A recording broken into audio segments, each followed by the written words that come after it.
Hello guys, and welcome to another installment of A Computers and Technology. Today we're going to be taking a look at another product from ORICO. This is a 5.25 inch to 3.5 inch internal hard drive bay, and basically what you're going to do with this is install it into a 5.25 inch bay where usually a CD-ROM drive or DVD drive would usually go, and you can stick a 3.5 inch hard drive into it. Really cool, and I was really looking forward to receiving this product because I have two Western Digital black hard drives stacked right on top of each other. They get super hot, and I was looking for a pretty cheap way to cool them down. These are $17.99 on Amazon. I believe that's correct. Yep, that is correct. And I actually bought another one with my own money. ORICO sent this one over. I probably could have asked them to send another one over, but I didn't want to stick my hand too deep into the cookie jar, so I just bought one myself. Once again, not too much, $17.99. Hopefully they're pretty good because I have invested my own money into it, and it better be a pretty decent little hard drive base. So in this video, I'm going to unbox the product, give you guys my first impressions, then we'll actually take this and install it into my PC. I'll throw one of my Western Digital black Caviar hard drives into it, and we'll run a benchmark to make sure the interface on this isn't actually causing any reduction in speed. So let's go ahead and take this thing out of the box. This is just going to be one small part of a pretty significant PC upgrade that I have coming up this weekend. It is time to overhaul the cooling configuration in my primary editing rig. I bought like $100 worth of parts off Amazon, and there should be an upgrade video coming out this weekend, so look forward to that. That's why I ordered another one of these, because I have two Western Digital Caviar black drives, and I want to stick each one in this to try to keep them a little bit cooler while running. Usually at this point I would just take a quick look around the box, but I realize there's not really a point to that because you guys can read all the stuff off yourself, and there's nothing really relevant on here. So once again, if you want to read it, you can switch the video over to 1080p and take a look at all that, but I'm not going to waste too much time on it. By the way, this is model number 1105SS. So let's go ahead and pull this cover off and get to the primary box. There we go. That was a little bit of a struggle. You can see the ORICO Leading Technology logo as usual. That's how all of their boxes are laid out. So we're just going to open this up, and we should just have the hard drive bay in here itself, and hopefully it comes with some screws as well. So there we go. You can see some screws right here. It looks like it comes with is that a little key? Oh, yep, there is a lock on the front of the bay right here, and we have a little customer service card, and of course the user manual. The operation of this is going to be pretty straightforward, so once again, this is probably something that we're not going to need to break open, but it does come with one just for note. I'm going to move everything else off to the side, and we will take a closer look at the hard drive bay. Alright, so first impressions aren't too bad. This looks like a pretty decent little bay. It actually feels really sturdy. The outside is composed of, I believe, aluminum. The front is made out of plastic. The actual faceplate is plastic. Pulling this arm out, you can gain access to the bay where your 3.5 inch drive would slide into. There's actually an arm in the back to push the drive out when you open up the bay door. So I'll just close that and we will take a look at the front. You can see a little lock slot right here. That's what that key was for that I was looking at earlier. There's a nice clunky power switch right here, but it's a bit awkward to use because it actually goes inside of the case, and if you have really large fingers, it's going to be hard to actually push that power button down and activate it. So that's a bit of a pain. Not really liking that design aspect right off the back. Probably not going to use the power button that much, but once again, it is a pain in the butt to get that all the way down in there and locked into the proper position. There's an LED indication light right here. If we take a look at the back, you can see our ports for SATA power and SATA data, and as you can see, it is vented all around the case to provide proper cooling to the drive. There's not any sort of fans or anything on this, nothing fancy like that, but the ventilation on this unit should be able to get the job done just fine. Up to this point, I'm very happy with the overall build quality. It feels like a very solidly built little drive bay. The only two issues I have with it up to this point is the fact that, one, the power button is super awkward to use, and two, they kind of just slapped some hot glue on the connectors leading to the LED indication light on the front and called it a day. Yeah, it gets the job done, but it's probably not the best way to do that.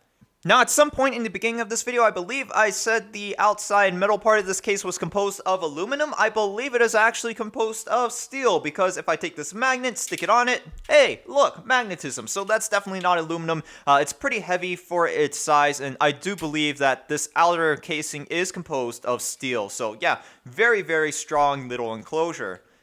I have my editing rig out right now. By the way, this is a sleeper PC build, so that is why it is in this older case. You can see my two Western Digital Caviar black drives stacked right on top of each other. Not much room to breathe there at all, and that's why I bought two of these to kind of separate those drives and give them a little bit more room for better cooling. Now I'm about to install this drive enclosure into the case. I'm going to put it right here where this fake CD-ROM drive is. And when I say fake CD-ROM drive, I mean it's just there for looks. As you can see, it's not even plugged in. So we're going to remove this, throw the drive enclosure in, and then we're going to run some benchmarks.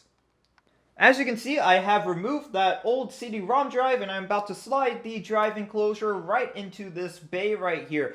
Installation on every system is probably going to be a little bit different depending on your case configuration. My case has a pretty nice little toolless design, so it's a little bit easier for me. You're going to install it just like you would any other 5.25-inch drive, such as a DVD drive or CD-ROM drive. So once again, installation is probably going to be a little bit different depending on how your system is configured, but it's still pretty easy. You're going to install it the same way you would any other 5.25-inch drive, and I'm repeating myself at this point, so I'm just going to slide that in there. That fits really nicely, really snug in there, and I'm going to lock it in place. And that's it for me. I had to put in one screw to make sure the lock slider doesn't move out of place, and then I'm done as far as installation is concerned. And of course, on the back, you also have to plug in your SATA connectors. So here are the results from Crystal Diskmark with my ADATA SP550 hooked directly up to the SATA ports on my motherboard. Unfortunately, this motherboard only supports SATA 2, but here I'm really just looking for any sort of reductions in speed. I believe it is a direct pass-through. At least it would make sense that it was a direct pass-through, so we shouldn't see any reductions in speed, but who knows? We're going to go ahead and throw that 2.5-inch SSD into the drive bay and see if we get any weird-looking results. And just a quick tip, if you really want to, you can slide a 2.5-inch drive into this drive bay. It's not optimal, but it does work. Just pull it out. You're going to put the drive close to the bottom, line up the SATA connectors, and just slide it in. And there we go. It is fully inserted. I'm going to go ahead and turn the power to the bay on. You can see that LED indication light has come on, and I'm going to move over and start the benchmark. I just made an interesting discovery. Apparently I was wrong earlier when I said this was not a true access indication light, because with my solid state drive it just remained blue no matter what I was doing, whether I was reading or writing to the drive. But with this Western Digital black drive, as you can see, I'll move some files over and the light will actually start blinking.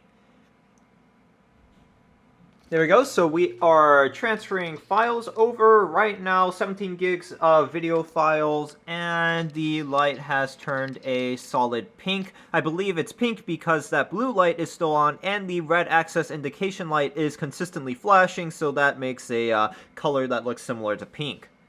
Look at that! The results are in and there are no notable speed reductions. So up to this point, I haven't actually demonstrated a 3.5-inch drive being placed inside the drive bay, so I'm about to do that right now for my 640GB Western Digital black drive, which is going on, I believe, 25,000 hours right now, so very impressive runtime from this drive right here. I'm going to open this up. I'm going to place the drive in, just slide it in here. After I remove that ADATA drive I left in there, I completely forgot about that. There we go. Now that that's out, we can actually put the 3.5-inch drive in.